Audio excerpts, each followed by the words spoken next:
Hi, Jill Horowitz here. I'm really excited to introduce you to Catherine Malcolm today. She's the owner of her own business, the Jerk Machine, for over 20 years, as well as started her own nonprofit. And I think no one can tell her own story better than her. So, Catherine, please jump in and tell us about your business and what you're doing now. Hi, Jill. Thank you. Thanks for this opportunity. So, what am I up to now? I think I'm more doing consulting work. I'm a trainer. I'm a teacher. I'm definitely moved myself to that side of the fence. That's where I sit right now because I see. I've been I there, see. done that, and I really want to have people learn what it is Okay. that I. Well, I'm going to ask you a little bit more about your business because it's such an exciting one. But why don't you start with how you landed at Broward College and how that helped you Okay. out with your career?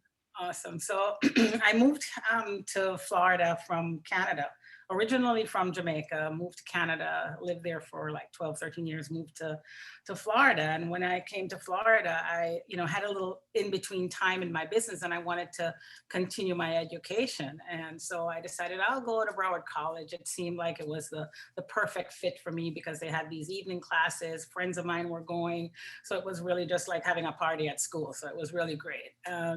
Yeah, and I found that what I loved about Broward College, as I said, was the ease of it, was being able to do that and also still have my business and continue with what I was doing. I was raising a family as well. So it was just like a busy life. And then it became like really easy for me to do all this, the programs that I was doing. So that was why I did that. So did that teach you a lot in terms of how many restaurants do you have and Oh, employees and yeah, yeah. It really gave me like a grounding because I was doing some business courses, and so it gave me a grounding. Also, for me to understand that what they were talking about in the books, I was already doing. So it gave me like, wow, I'm doing that. I'm doing that. So it gave me that understanding of like I'm on the right track.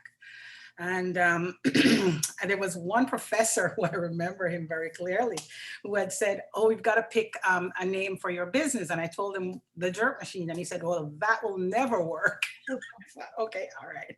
Well, it was already in the work, so it wasn't like I was going to change it. So just like I remember that. And so that tell us, so how did you grow the Jerk Machine? Tell us about the restaurant and yeah. how the concept and how many employees you ended up hiring and everything. Wow. So, like one turned into two and then two turned into three. And then before you know it, I was up to like 10. So we were really in expansion mode. We were looking at like really expanding throughout Broward County and Miami-Dade and even going up to West Palm Beach. We were definitely in a huge expansion. And at the time, I think we had close to 85 employees. So it was a really amazing business, the way that it was growing itself, and the people that were inside of the business were such a contribution. They themselves were growing themselves as well. So that's where we got to. I mean, I don't know if you know 2008 was when the Great Recession hit us, and I believe that we were like totally impacted by that and just not able to get our footing. And so we created a way forward for us was downsizing. And it wasn't even like we were choosing that. It was sort of choosing us. And so that's where we are, it's a part of business. Business takes you up, takes you down. You got to be ready for that roller coaster ride. That's what it is. And are those family recipes that you use passed down from generation? Yes, of course, of course. The recipes. Now, I've been around food all my life. My grandmother, I remember being, like right beside her and her showing me like the taste of everything was so important. It wasn't just like put anything together. It was like she really made sure that I understood the taste of everything. And then my husband, who I'm currently still married to for like 40 years, we've been together, and he's a phenomenal chef. So he's really the one that put together a lot of the recipes. I mean, people think it's me. It's not me. I'm the taster. I'm the taster. I'm the one who tests everything to make sure that it is right. So that's how that combination came about. And it really worked for us. That definitely worked. I'm definitely a person who loves customer service. I love being in the front of the restaurant. I love talking to the customers. I love being with the employees. So that it works out for having a partnership in a business, to be in the space where you like. Yeah. That's beautiful. That is so awesome. So, were you given any advice that helped get you to where you are today? What advice would you like to share? Oh boy. The advice that I got, and I think this came from when I was in Canada. I was at Lloyd's Bank, and I remember my supervisor had said to me, "Read as much as you can, anything that you're up to, like read and journal, write your stuff down." And I really took that on, and I've been doing that till today. I do that every single day. So read and journal. And then how about like a favorite quote that you might have? Is there something that you like to share? Yeah, I think this one could be one of my favorites. To whom much is given, much is required. I think, that is, it keeps us in the space of like abundance and generosity working together. And that's really where I love that one. So that leads me to want to know about your nonprofit that you started, the Portabella. I want to hear about that. I know that you help Yeah. so many young people. Could you tell us more about that? So Portabella Foundation. So that is about creating entrepreneurs inside of inner city communities. And like my goal is to go into inner city communities and people who would not necessarily get an opportunity to learn how to become an entrepreneur. Like I want to be able to train and develop and teach and grow those folks into, especially in the hospitality and restaurant business, because that's what I know, right? So I'm going to train and develop inside of that area.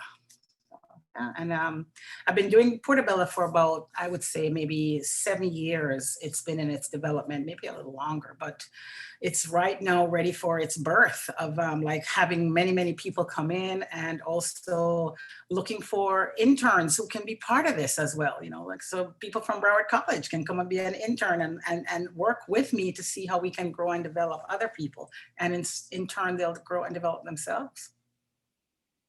Yes, and I think you've taken some Broward College students very much into your program and as Mhm. managers as well. I've been following you on Yeah. social media and some of the great things that you've been doing in the community. So name something that you're super excited about. What do you think? So really, I'm excited about Portabella, right? Because I see the growth and development for that, and it puts me in the space of being the trainer and the teacher. That is really where my heart is. Like I love when people get an aha moment when they're just like, "Oh my God, I didn't see that." I love that. So being in Portabella is what I love. I think that's what I wake up for every morning.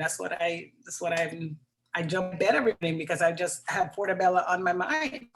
So that is.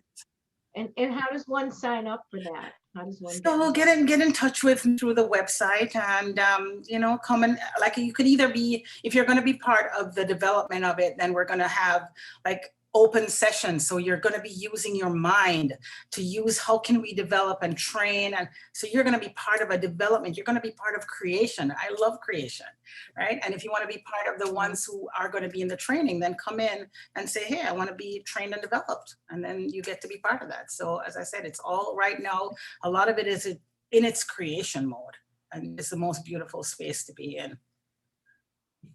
Beautiful. So do you have any heroes yourself that you look Oh, up yeah, to? absolutely.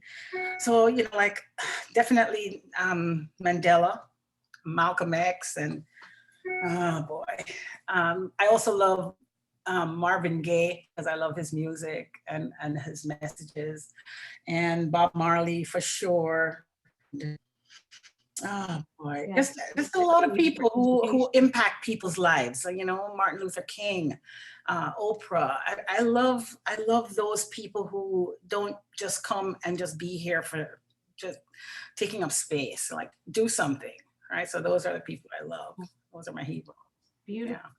beautiful.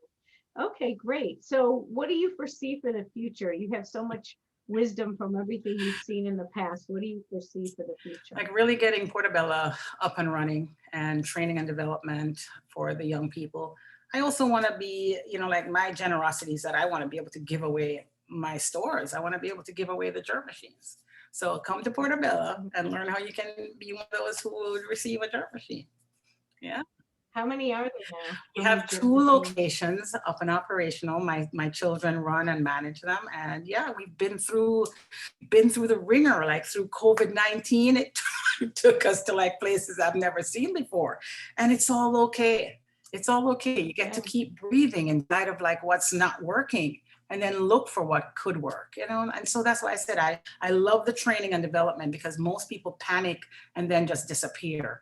I don't want to train that. I want to say, yeah, go through the panic acknowledge what it is, and then let's see what's next. Because there's always That's right. something next, you know, Yeah. always I something think you next. make people feel like part of your family. So I think that's a good feeling for Yeah, people when they're part of your organization, which is really a beautiful thing. absolutely. So what other words of wisdom or advice would you give based on your experience in coming to Broward and learning the things through the books, so to speak? Yes, it's good to have both. It's good to have the book knowledge, right? So definitely stay in the college and learn whatever you can.